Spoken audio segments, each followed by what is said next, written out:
Alex Jones here at Stonehenge, just southwest of London, and it's all I heard it was. We're here, of course, covering Bilderberg 2013, Infowars.com/Bilderberg. Is showing us how energy works in the universe so that we can learn to align with it. I believe that they're giving us a model for accessing energy in a clean, safe, and limitless way, and a new means of propulsion. What more important message could there be to get to us, and especially now, from their perspective?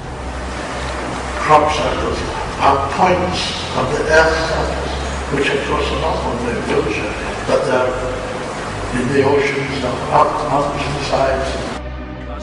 It's a point where lots of energy lines, ley lines, meridian lines, dragon lines, force lines, whatever you want to call them, meet.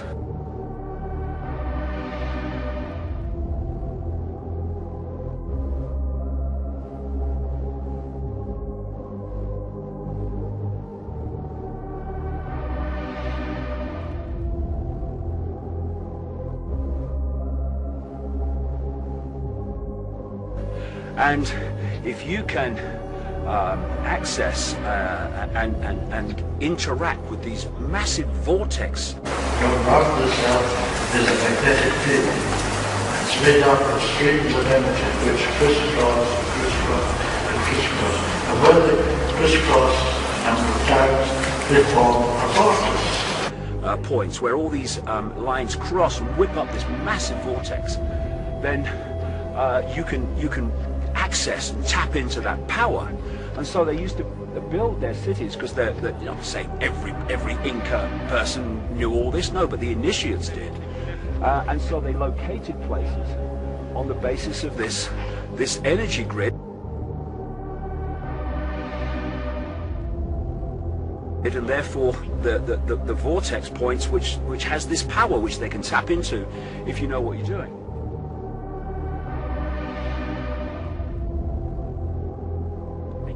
You know, on one level, you know, the body, the auric field, whatever you want to call it, is an electromagnetic field.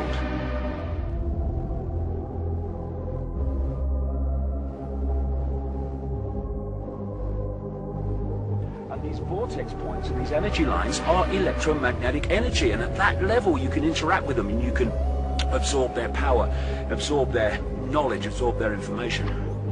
And at least they are making a replica of the magnetic field of our Earth.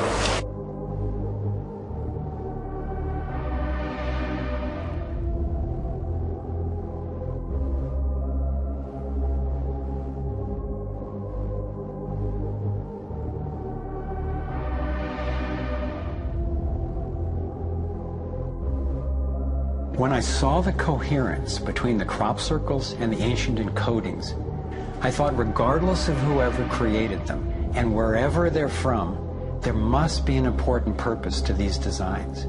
They're so coherent.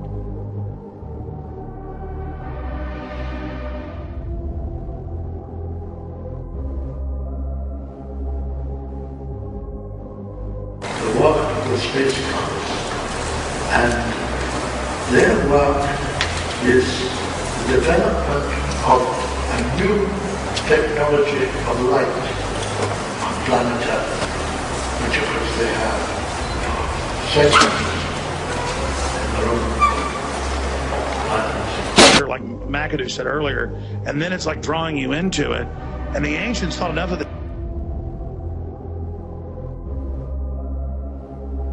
And then it's like drawing you into it. And the ancients thought enough of this site with all these hills around it, but it's up above them. It's very magic that they built this there and hauled hundreds of miles, giant stones to build this. And it shows how humankind was imagining something big.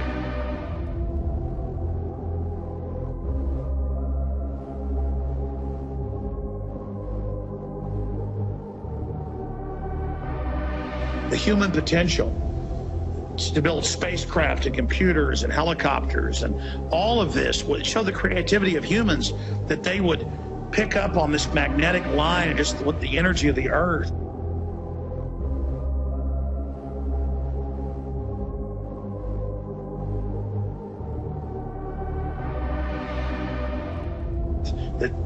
fish use to navigate and birds use to navigate and whales use. This is a special place because there's hundreds of standing stones just in the UK alone, Ireland, Scotland, England, Wales. But they're all over the world.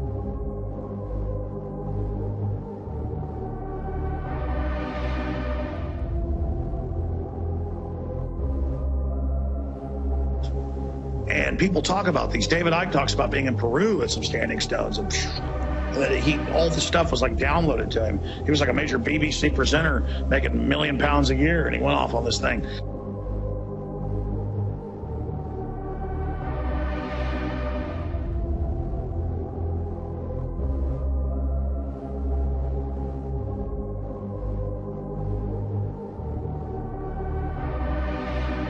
The point is that this was mystical. There's no doubt. And I got to tell you, I'm going back while I'm here. I mean, amazing. And they'll let you touch it.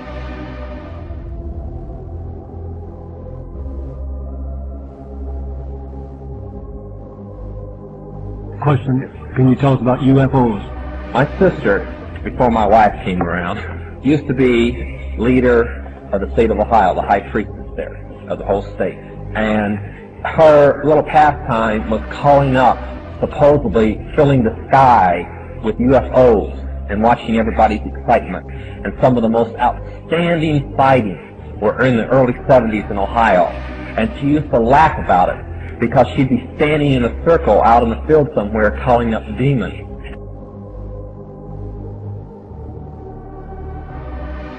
David Icke, how did you discover all of this? Because you said you went to, I think it was Peru, by some standing stones and had a vision. And, I don't get into New Age type stuff.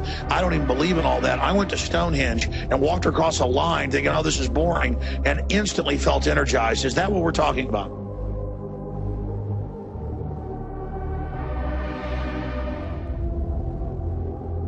Yeah, I mean, I've talked to you on the show before about the fact that, this reality is a projection from an energetic information blueprint, a bit like the wireless internet.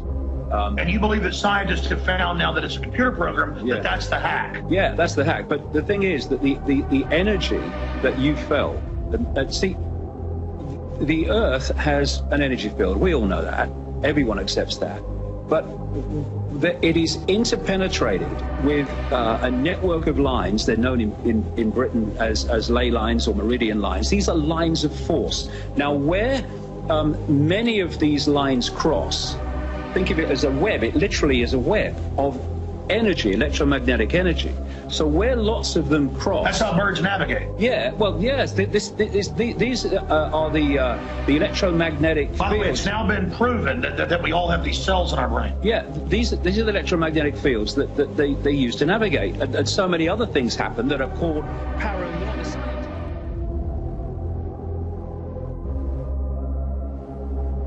Yeah, these are the electromagnetic fields that they use to navigate, and so many other things happen that are called paranormal. The scientists, Stonehenge is a good one. Stonehenge is where the bloody scientists ought to be. That's where their minds are in terms of, understanding reality as it really is.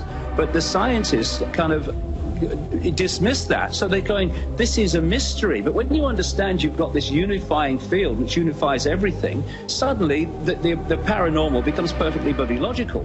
But where lots of these lines cross,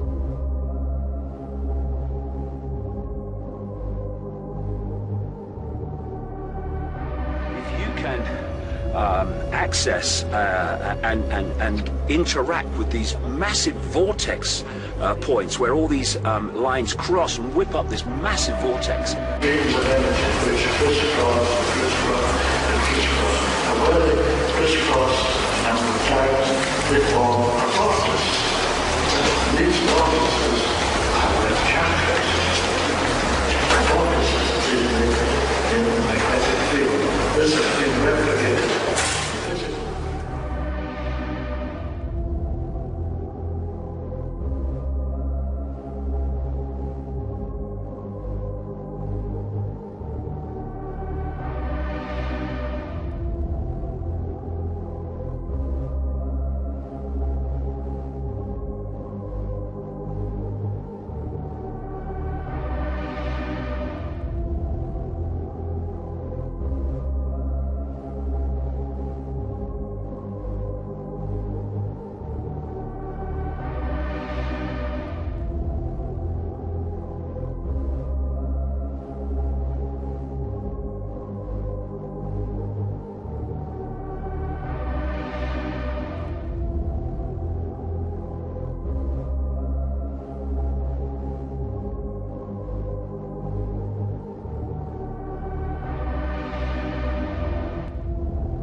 Briefly, your take on this. Absolutely. I agree with you. It was magnetic. When we were pulling up, I was like, oh gosh, it's going to be super touristy. And it was really awkward looking because there's these ancient stones on a perfectly manicured lawn, like right next to the highway. So it was just sort of like this cheesy sort of setup. Yeah, we were like, oh, this is...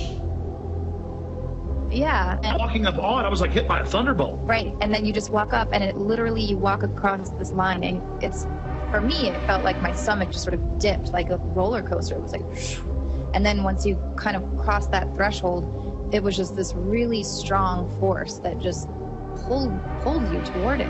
It was amazing. It was amazing. Yeah, no. Watson said, how do you feel? And I said, I feel pulled towards or against.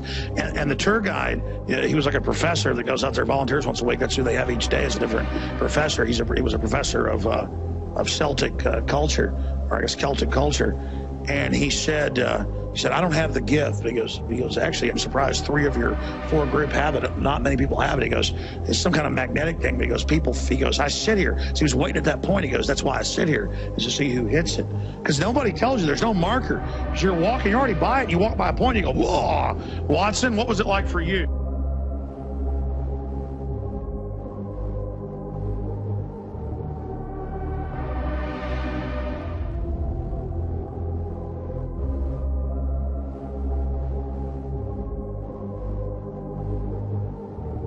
Suddenly, the paranormal becomes perfectly bloody logical.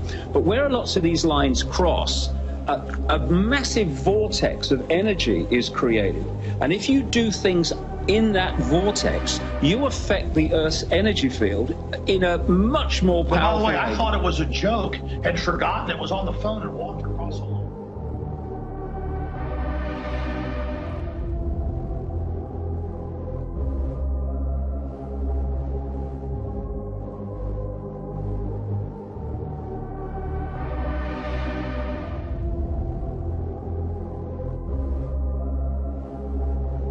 The mysteries are, in the last analysis, the true source of revelation. There are planetary energies and forces which men as yet cannot and do not control. They know nothing of them, and yet upon them the life of the planet is dependent. They are also closely related to the despised psychic powers. These powers will prove of enormous usefulness in the sciences which the mysteries will reveal. The masters will walk openly among men. The Christ will reappear in physical presence.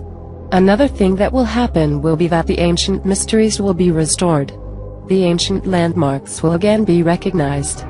Those landmarks which Masonry has so earnestly preserved, and which have been hitherto securely embalmed in the Masonic rituals, waiting the day of restoration and of resurrection. When they went into these places, again, they had initiates that had the knowledge that I'm talking about, and they were working with it, as they still are today, the Satanists and the Illuminati and the secret societies, in a very negative way. These ancient mysteries were originally given to humanity by the hierarchy, and contain the entire clue to the evolutionary process.